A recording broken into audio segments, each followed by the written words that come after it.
Dan untuk membahas panasnya perebutan elektabilitas jelang pemilu 2024 sudah bergabung bersama kami peneliti indikator politik Indonesia Buwono Kumoro dan Ketua DPP Bidang Politik Partai Perindo Heri Budianto. Assalamualaikum, selamat malam Bapak-Bapak. Waalaikumsalam, telah wabarakatuh. Selamat malam, Mas Abram, silakan. Iya, saya ke Mas Buwono terlebih dahulu ya.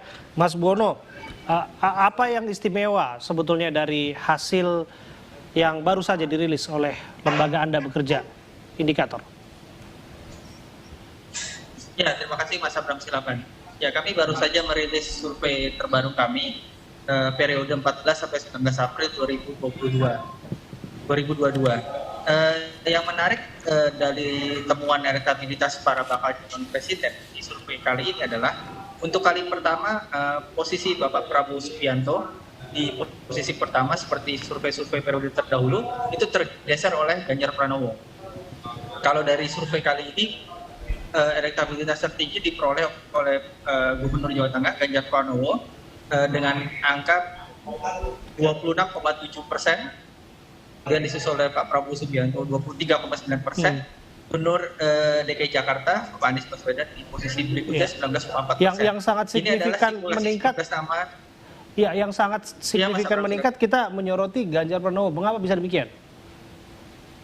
Ya, memang Pak Ganjar Pranowo memiliki kalau dibandingkan dengan Pak Prabowo itu popularitasnya itu kan sudah mendekati 100% ya. Artinya 98,1% dari responden itu mengenal nama Pak Prabowo Subianto.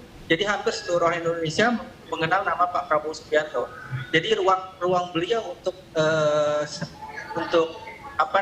ruang beliau itu sudah tidak terlalu lebar lagi. Artinya hampir semua orang Indonesia mengenal Pak Prabowo Subianto. Nah, dari orang yang mengenal Pak Prabowo Subianto yang menyukai beliau, ini likability ya, kesukaan itu 76,0%. Iya.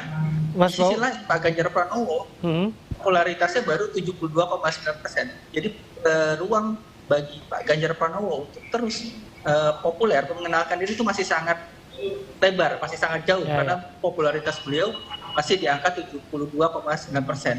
Oke. Nah, ini yang salah satu faktor mengapa Pak Ganjar Pranowo itu mempunyai prospek yang lebih baik ke depan. Oke. Saya ke Mas Herbud ya.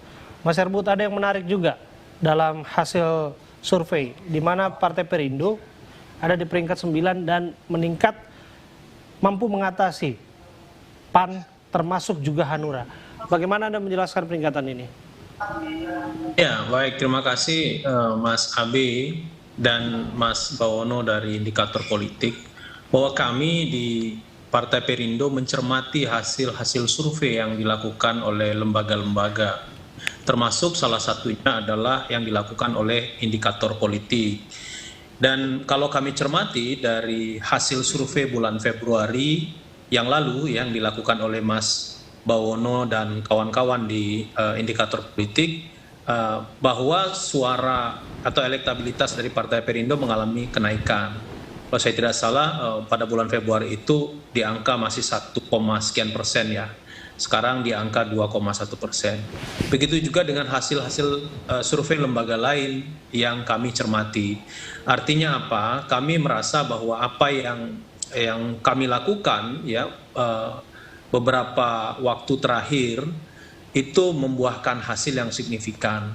Bagi kami bahwa angka masih di bawah ambang batas ya parliamentary threshold masihlah membuat kami harus bekerja keras ya, walaupun dalam hasil survei bulan April yang dilakukan oleh indikator ini tren suara kami naik dan boleh dikatakan bahwa kami di atas PAN yang saat ini duduk di parlemen.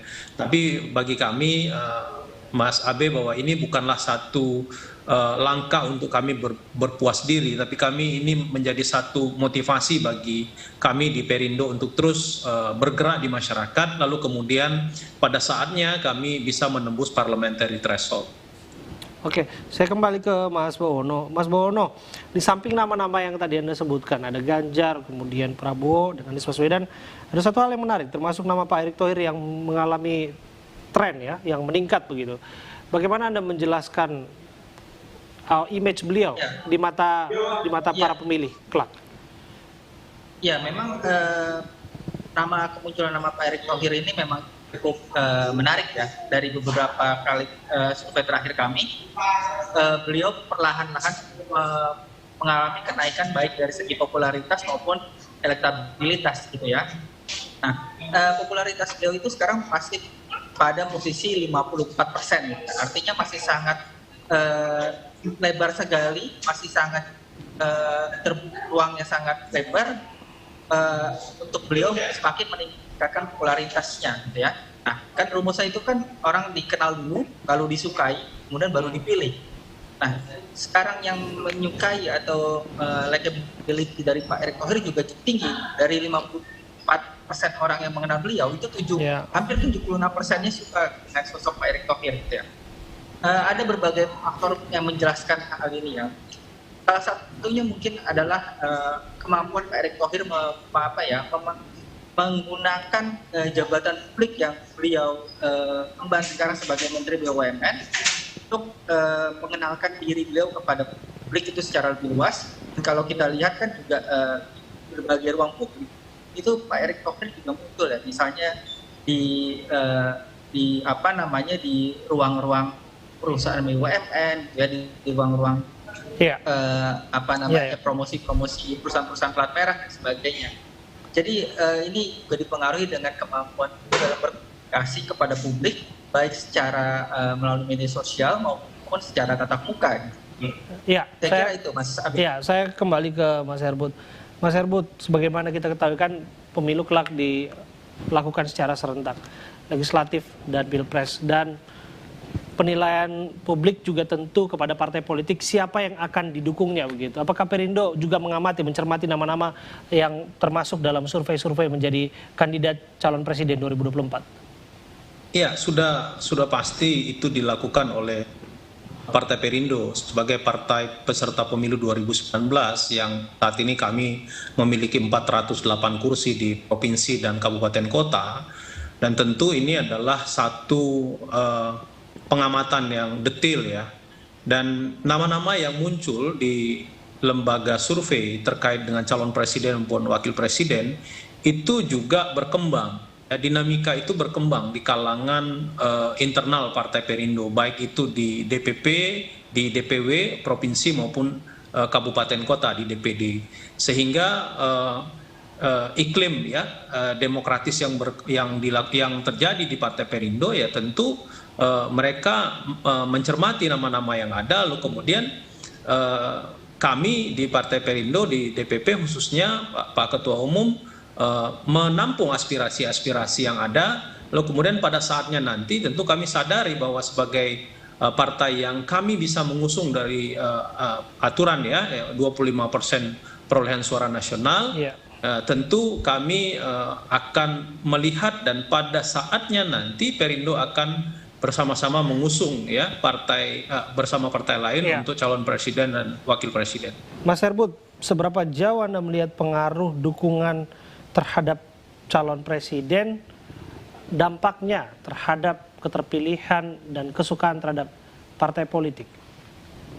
Ya, kita mengacu pada dua pemilu terakhir ya, 2014 ya 2019, walaupun misalnya di 2004 dan 2009 juga kita tahu membuktikan bahwa kader-kader partai atau partai yang mengusung calon presiden yang maju ya menjadi calon presiden itu memiliki dampak atau pengaruh yang besar terhadap perolehan suara.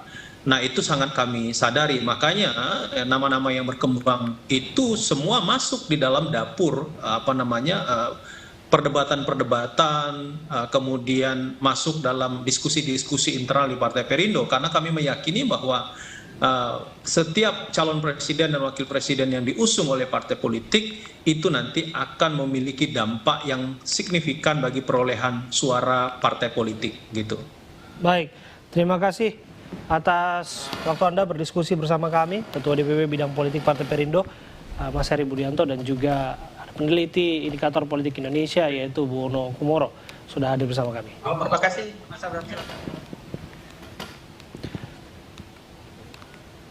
Pemirsa, aksi penangkapan komplotan perampok di pintu gerbang tol viral. Informasinya saat lagi untuk Anda.